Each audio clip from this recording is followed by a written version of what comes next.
بسم اللہ الرحمن الرحیم، حسبی اللہ و نعم الوکیل۔ جی پیارے پاکستانی، امید ہے کہ آپ اس غیر محفوظ ملک میں نہ صرف محفوظ ہوں گے بلکہ آپ کی جان و مال اور عزتیں بھی محفوظ ہوں گی۔ تو جی جناب، جو سب سے زیادہ جو اس وقت یعنی سوشل میڈیا کے اوپر جو شور مچایا جا رہا ہے، جو کہہ لیں کہ کمپنی کے چھوڑے ہوئے لوگ ہیں، جو پٹواری ہیں، جو کم علم ہیں، جو جاہل ہیں، وہ اپنی اپنی بات کر رہے ہیں، اور حتیٰ کہ جو آپ کے سامنے یعنی ہمارے بہت بڑے بڑے صحافی، بڑے بڑے جناب دانشور،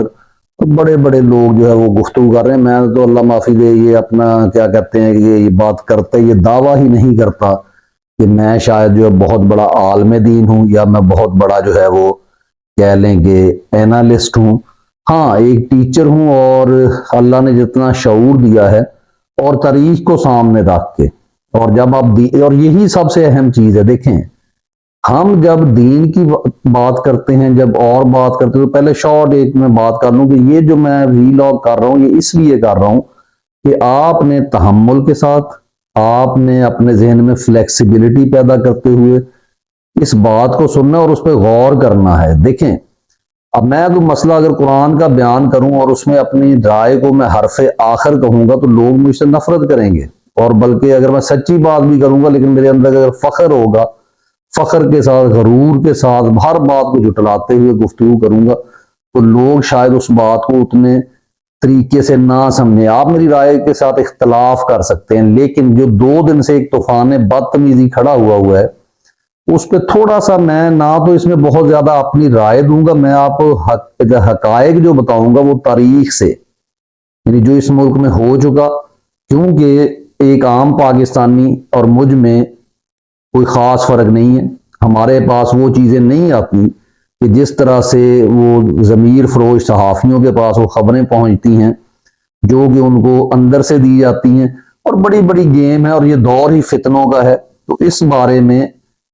ان شارٹ اب اس کا آغاز کرتا ہوں کہ عمران خان صاحب نے کیا گیا ہے۔ سب سے پہلے عمران خان صاحب نے جلسے کو منسوخ کر کے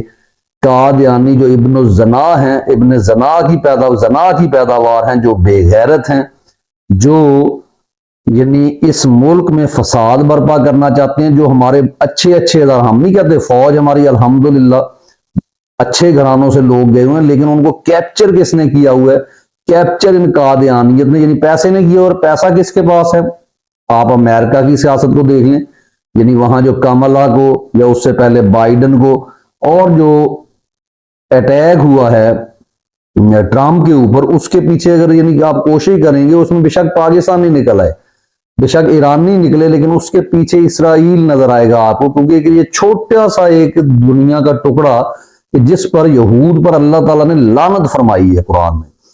لیکن یہ لوگ، اور یہ بھی قرآن میں واضح بتایا گیا ہے کہ یہ عیسائیوں کے بھی دشمن ہیں اور آپس میں یہ دشمن ہے، لیکن مسلمانوں سے دشمنی کرنے کے لیے یہ اکٹھے ہو جاتے ہیں۔ اور یہاں پر پاکستان میں جو فتنہ سب سے بڑا ہے انہوں نے پیدا کیا وہ قادیانیت ہے۔ تو عمران خان صاحب نے جلسہ منسوخ کر کے ان کی جو خواہشات تھی اس کے اوپر پانی پھیر دیا ہے، ان کے ہینڈلرز اور سب کو۔ اب یہاں پہ کچھ سوال اٹھیں گے کہ کس نے جو ہے اعظم سواتی کو صبح سویرے وہاں جانے پہ مجبور کیا، جس پہ سوال اٹھا رہے ہیں جناب آپ کے بڑے بڑے اچھے لوگ ہیں، کریڈیبل لوگ ہیں، راجہ عادل جیسے لوگ ہیں، حیدر مہدی جیسے لوگ ہیں، دوسرے لوگ ہیں، لیکن تمام زیادہ تر لوگ یہ کہہ رہے ہیں کہ جناب فساد برپا ہونا چاہیے تھا، آزادی کا موقع تھا، انقلاب لے آتے۔ لیکن آپ تھوڑا سا اس پہ غور کریں کہ جب یہ جلسہ ہونے جا رہا تھا تو اس سے پہلے جو ہے وہاں پہ فسطائیت پھیلانے کے لیے کام شروع ہو گیا تھا۔ سب سے پہلے غصہ دلانے کے لیے یعنی عدالت کے فیصلے کو اٹھا کے ایک طرف پھینک دیا گیا، ٹھیک ہے، کمشنر صاحب نے وہ ختم کر دیا۔ اب وہ کمشنر، میں نہیں کہتا کہ وہ نعوذ باللہ اللہ معافی دے کہ وہ کافر ہے، لیکن وہ کافروں کے ہاتھ میں یہ لوگ کھیلتے ہیں اور ان کو خود نہیں پتا ہوتا کہ کام کیا ہو رہا ہے، اور شاید جو ہمارے بڑے بڑے لوگ بیٹھے ہیں ان کو وہ صرف اپنی لالچ ان کی موجود ہے۔ یعنی جب آپ لالچی ہیں تو آپ کس کے ہاتھوں میں کھیلتے ہیں؟ آپ تو پیسے کے ہاتھوں میں کھیلتے ہیں، لیکن اس کے پیچھے اصل کیا گیم ہے وہ آپ نے دیکھنی ہے۔ پاکستان جب 2 لخت ہوا تھا، جماعت اسلامی کا آپ ذہن میں رکھ لیں، یہ وہ جماعت ہے جو کبھی بھی پاکستان کی مخلص جماعت نہیں ہو سکتی۔ کیوں نہیں ہو سکتی؟ اس کے علاوہ جتنی مذہبی جماعتیں ہیں، کیونکہ سب سے پہلے آپ اگر غور کریں تو ان کی پیدائش ان کا پیدا ہونا، ان کی ایگزسٹنس، یعنی یہ موسٹلی لوگ 99% لوگ وہ ہیں جو میٹرک پاس بھی نہیں ہوتے، ٹھیک ہے، رٹا نہ ہو کوئی مسئلہ نہیں، یعنی ضروری نہیں ہوتا کہ آپ نے اسکول کی تعلیم لی ہوئی ہو، آپ دینی تعلیم حاصل کریں، جیسے عمران خان صاحب نے وہ ادارے بنائے تھے کہ جن میں دین کی تعلیم دی جانی تھی، یہ القادر ٹرسٹ جس پہ کیس بنا ہوا ایکچولی یہی تھا کہ یہاں پر بھی تعلیم دی جائے، اور بہت ساری یعنی سیرت کمیٹی بنائی گئی جس کو ختم کیا گیا، تاکہ ان لوگوں کو جن کو ہم نے پچھلے 76 سال سے اپنا مذہب ان کے ہاتھوں میں تھما دیا ہے، ان کو معلوم ہو کہ ہم نے جناب تعلیم حاصل کرنی ہے، ہم نے اپنے مائنڈ میں فلیکسیبلٹی لانی ہے، ہم نے کوئی بھی جو کام کرنا ہے وہ ایسا نہیں ہے، کیونکہ دین جو ہے سلامتی کا دین ہے، یہ فساد برپا کرنے کے لیے نہیں ہے۔ تو جب ملک دو ٹکڑے ہوا، اس سے پہلے کی ایک آپ کو یہ تاریخ کا حوالہ ہے، جب مرضی آپ دیکھ لیں کہ جب جو 6 نکات تھے، پہلے بھی میں اس پہ ویلاگ کر سکتا ہوں، میں ایک 1 بائی 1 نہیں بتاؤں گا، کہ 6 نکات جو پیش کیے گئے تھے اس میں سے 5.5 بھٹو صاحب نے مان لیے تھے، لیکن اس درمیان میں جس کو لانچ کیا گیا مولانا مودودی صاحب، جنہوں نے بہت ساری تفسیریں لکھی، ان کا وہ اسلام کی خدمت کو ہم پسے پش نہیں ڈال سکتے، لیکن آپ کے پاس سیاسی شعور بھی ہوگا، یہ ضروری نہیں ہے، انہوں نے وہ تمام کے تمام نکات کو مسترد کر دیا، جس میں ایک نقطہ میں صرف آپ کو یاد دلا دیتا ہوں، یہ تھا کہ ایک نیم یعنی فوجی دستہ کہہ لیں یا فوج کہہ لیں، ایک ادارہ بنایا جائے گا جو کہ ہر شخص کو کتنا مرضی طاقتور اس کو آئین کے تابع کرے گا۔ تو یہ کیوں ان کو منظور نہیں تھا؟ کیونکہ پھر آپ کی فرد واحد کی طاقت ختم ہو جانی تھی، اس لیے درمیان میں مولویوں کو لا کر یہ کیا گیا۔ اور ایک اور واقعہ آپ کو بیان کر دیتا ہوں، جب قادیانیوں کو کافر قرار دیا گیا، ایک جگہ تو یہ اچھی چیز تھی اور کیا جانا چاہیے تھا، یعنی اس تحریک کا آغاز ہوا، اور بھٹو صاحب نے باقاعدہ چلیں جیسے بھی مانے وہ مان گئے، انہوں نے سائن کرنے سے پہلے، کیونکہ وہ ایک ذہین شخص تھا، شاطر تھا، لیکن جو بھی تھا اس نے ایک کویسچن کیا کہ میں سائن تو کرنے لگا ہوں، تمام علماء بیٹھے تھے، لیکن مجھے یہ گارنٹی کون دے گا کہ یہ دستخط کرنے کے ساتھ میں جنت میں چلا جاؤں گا؟ تو وہ جو ان کے سربراہ تھے، اب نام میرے ذہن میں مولوی صاحب کا نہیں ہے، انہوں نے 2-3 منٹ خاموش رہے اور اس کے بعد کہا کہ میں گارنٹی دیتا ہوں۔ اب بھٹو صاحب نے سائن کر دیے، لیکن وہ اندر سے مسکرائے ہوں گے کیونکہ ذہین شخص تھا، کیونکہ انہوں نے یہ سوال نہیں اس سے کیا کہ تو اس چیز کا کون گارنٹی دے گا کہ مولانا صاحب آپ جنت میں جائیں گے؟ ہم نے یہاں پہ کیا کیا ہوا ہے کہ شروع سے ہم جو ہے دوزخ کا جنت کا ٹکٹ بانٹتے ہیں، اور اسی لیے لوگ ہماری کسی بات کو ماننے کو تیار نہیں ہوتے، ہم فرقہ واریت میں اس حد تک پہنچ جاتے ہیں کہ دوسرے فرقوں کو جو ہے ہم مسلمان ہی نہیں سمجھتے۔ تو اور ایک ہم حدیث سناتے ہیں کہ فرقے میں رہنا بھی اچھا ہے، کہ نبی نے فرمایا کہ 72 فرقے ہوں گے، اور آدھا حصہ ہر مولوی کھا جاتا ہے اس حدیث کا، کہ اور تم فرقوں میں نہ پڑنا۔ تو بہرحال بات جو ہو رہی تھی یہی چیز دوبارہ سے تیار تھی، یہ مبارک ثانی کیس، یہ علماء کرام کا عدالتوں میں جانا، قاضی صاحب کا بیگی بلی دوبارہ بننا، پہلے ایک گھٹیا فیصلہ دینا پھر اس کو واپس لینا، تو یہ سب کچھ تیار تھا۔ اور تیار یہ تھا کہ جناب اس دن جلسہ تھا، گولیاں جو ہے وہ پی ٹی آئی کے اوپر بھی چلائی جانی تھی، اس کے ساتھ ساتھ جو ہے مذہبی آگ لگانی تھی، اور وہاں پہ آپ کو پتا ہے کہ چرس پینے والا شخص جو ہے وہ بھی جا کے یعنی ختم نبوت کے اوپر جناب وہ ایک مجاہد بنا، ایک طرح سے اچھی بات بھی ہے، لیکن آپ آئین کو ہاتھ میں نہیں لے سکتے، اور اس ذریعے سے وہی کام ہونا تھا جو اس وقت پھر بھٹو نے وہ سائن بھی کر دیے۔ پھر جو ہے اس وقت کی اسٹیبلشمنٹ نے بھٹو کے خلاف مولویوں کو اکٹھا کر کے، جس کے بہت سارے میرے دوست ہیں اسی فیملی سے،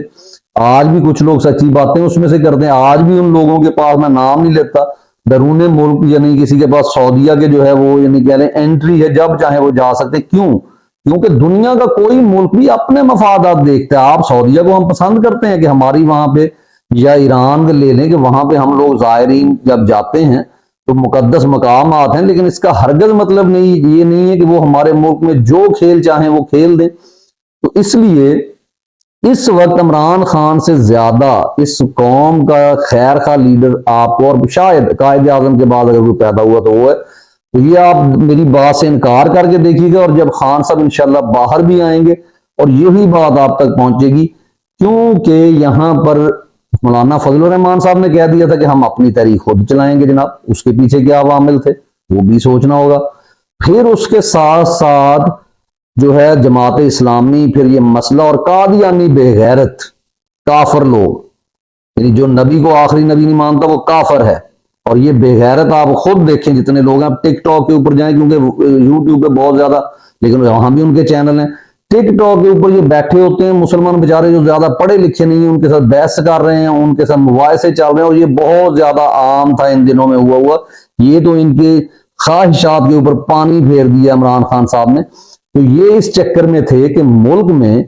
ایسی افراتفری پھیلائی جائے اور اس میں کیا کیا جائے کہ دوبارہ سے وہی جو ہے سقوط ڈھاکہ والا کام کہ ادھر سے ملک الگ ہو جائے، کیونکہ یہ کے پی کے تو نہیں پکڑ سکتے تھے، اور دوسروں کے اوپر انہوں نے وہی کوریا والا کام کہ مکمل طور پہ دنیا کو یہ دکھایا جائے دیکھیں انہوں نے قادیانی مار دیے، یہاں پہ جو ہے پی ٹی اے کے اپنے لوگ مر گئے، یہاں پہ مذہبی فسادات ہیں، اور پیچھے پیسہ کون لگا رہا ہے؟ اسرائیل لگا رہا تھا۔ اور جو ایک خواب جو بڑے یعنی وہ جس کو عمران خان نے سپر کنگ کہا اس کا یہ خواب تھا کہ اور کیوں جو ہے لوگ وہاں سے اٹھائے گئے تھے جیل میں سے، یہ ساری گیم تیار تھی۔ اور آپ کو شکریہ ادا کرنا چاہیے اللہ تعالیٰ کا سب سے پہلے، اور پھر اپنے لیڈر کا کہ وہ اپنی جان سے زیادہ جناب آپ کے ملک کے بارے میں سوچتا، اور اس نے ان لوگوں کو جو اپنا نام نہیں لیتا آپ خود اس کو سمجھ جائیں گے، جو لوگ اس چیز میں شامل تھے، جو غلط آیات کا حوالہ دیتے ہیں، ایک پوری گیم یعنی جنہوں نے کبھی ایران کے ساتھ پنگا ڈالنے کی کوشش کی ہمیں ڈالر ملیں، کبھی انہوں نے کہا ہم افغانستان پہ لڑائی کریں گے، لیکن جب ان کو شٹ اپ کال ملی عوام کی طرف سے، ان کے آپریشن نے ان کو کرنے دیا، تو یہ ایک بہت بڑی گیم تھی۔ تو وہ لوگ اب کیا کر رہے ہیں؟ اب اس لیے کہ اگلا اگر جلسہ ہوگا تو اتنا متنفر کر دیا جائے جناب کے لیڈرشپ سے، جو باہر لیڈرشپ ہے یہاں پہ لوگ، اور انہی کے لوگ جو ہے وہ یونیفارم پہنا رہے ہیں، کسی کو آرمی کا یونیفارم، کسی کو کچھ کر رہے ہیں، کوئی آرمی کے خلاف پروپیگنڈا بھی انہی کا زیادہ ہے، ہمیں اب پوری آرمی سے نہیں چند لوگوں کے ساتھ مسائل ہیں ہمارے۔ تو اس لیے آپ مسلمان ہیں، مسلمانوں کے گھر پیدا ہوئے، تو ایک بہت بڑی گریٹر جو گیم کہہ لیں، یا ایک بہت بڑا فراڈ، یا ایک پورا جو کہہ لیں فساد جو برپا ہونا تھا، اس کو جناب عمران خان صاحب نے، اور یہ آپ کہیں گے اب کہ اچھا اس کا جواب دیں کہ جناب سواتی صاحب کو تو وہ ملنے نہیں جانے دینا چاہتے تھے، وہ کیسے چلے گئے؟ تو جناب اس وقت گیم بہت سارے مذہبی رہنماؤں کے ہاتھوں میں تھی، اور کچھ لوگ یہ چاہتے تھے کہ جی وہاں پہ پی ٹی آئی والے نہ آئیں، تو اور دوسرا لوگوں کا ایک پریشر تھا، اور اللہ تعالیٰ جب کام لینا چاہتا ہے اور آپ کے جو لیڈران ہیں، جو آپ کے ساتھ لوگ ہوتے ہیں، جب وہ پڑھے لکھے ہوں، وہ خود کو فساد سے بچانا چاہتے ہیں، تو اللہ تعالیٰ مدد فرماتا ہے، اور کس کا ذہن کس وقت پلٹ دے۔ تو یہ عاصم منیر نے نہیں بھیجا ان کو، یہ جس نے بھی بھیجا، اور عمران خان صاحب نے جو باقاعدہ الفاظ وہاں پہ یوز کیے ہیں، انہوں نے یہی کہا کہ ختم نبوت جس کے لیے میں نے سب سے زیادہ بات کی، نبی کی حرمت کے لیے میں نے سب سے زیادہ جو بات کی، یہ آپ اعظم سواتی صاحب کے بیان سن سکتے ہیں۔ تو میں یہاں پہ ہوں، اس وقت ملک میں صرف آگ لگی ہوئی ہے، صرف ایک تیلی لگانے کی ضرورت ہے، اتنا یعنی وہ کہہ لیں شدت ہے۔ تو ہم نہیں چاہتے کہ ملک میں وہی افراتفری ہو، تو ان کو اپنی جان سے، وہ لیڈر نہیں ہے جو اپنے آپ کو بچانے کے لیے آدھا ملک داؤ پہ لگا دے بھٹو کی طرح، اور اپنے آپ کو بچانے کے لیے ضیاء کی طرح پورا کراچی آگ میں جھونک دے، اپنے جو ہے وہ حالات سیٹ کرنے کے لیے ایوب خان کی طرح کراچی کا دارالخلافہ ختم کر کے اسلام آباد میں بنا دیا جائے، تاکہ جتنی سمگلنگ ہے، جو برا کام ہے، وہ کراچی میں ہو، قتل و غارت ہو۔ تو یہ تمام چیزیں آپ کو دیکھنی پڑیں گی، اور اس کے ساتھ آخری میرا پیغام، اور اس بات کو غور کیجئے گا، اور یہ اللہ کا شکر، اور ہم عمران خان صاحب میں 1000 بار بلائیں گے، ہم اپنی آزادی کے لیے جائیں گے، اور اس میں یہ جی ہمارے پیسے لگ گئے، یہ ہو گیا، پہلے کون سا ہمارے پیسے جو ہے باندھے حلال بندے کے لیے، تو اس ملک میں جینا حرام ہو گیا ہے، حلال کام کرنے، اور جو حرام کا مال کھاتا ہے، جو حرام کی پیداوار ہے، وہ یہاں عیاشیاں کر رہے ہیں۔ اور یہی چیز قرآن میں اللہ تعالیٰ بار بار فرماتا ہے، جس کا مفہوم ہے اپنے نبی سے بھی فرمایا کہ ان کی جو ہے نا ایسی زندگی کی بڑی سہل زندگی، یہ دیکھ کر آپ کے ذہنوں میں کہیں پچھتاوا پیدا نہ ہو، آپ اللہ کے سولجر ہیں۔ اور رہ گئی بات یہ کہ سب سے زیادہ ڈسکریج کریں اور اپنے پاکستانیوں کو سمجھائیں کہ جناب دین کا وہاں پہ آپ کے پاس نالج بھی نہیں ہے، آپ وہاں پہ جناب بیٹھے ہیں براڈ اپنی چلا کے، کیونکہ آپ کو پتا ہے پاکستانی جذباتی قوم ہے۔ تو اللہ تعالیٰ قرآن میں فرماتا ہے، یہ بھی ایک مفہوم ہے کہ وہ بات کیوں کرتے ہو جس کا تمہیں علم ہی نہیں ہے، جس پر تم عمل نہیں کرتے۔ تو ان کے ساتھ بحث کرنے کی ضرورت نہیں ہے، اور یہ کسی نے، یہ آپ کو مولویوں نے بتایا کہ جناب تبلیغ کریں اور ایسے کریں، اللہ نے تو اپنے نبی سے فرما دیا کہ اللہ کے ان کو کہہ دو کہ تمہارے لیے تمہارا دین، میرے لیے میرا دین، اور اے نبی اس سے تم سے پوچھ گچھ نہیں ہوگی، کیونکہ ہدایت دینا اللہ کے ہاتھ میں۔ تو ہم لوگ وہاں ٹیک جاتے ہیں کہ شاید ان سے بحث کر کے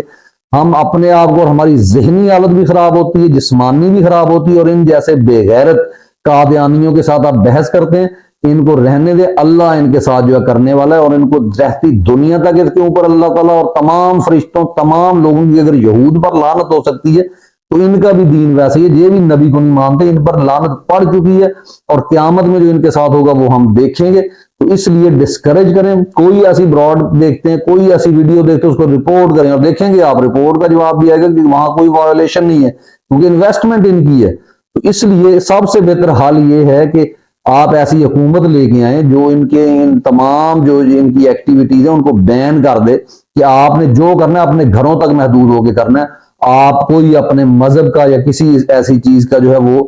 ڈسکشن جو ہے پبلکلی نہیں کر سکتے۔ اجازت دیجیے، اللہ حافظ، پاکستان زندہ باد۔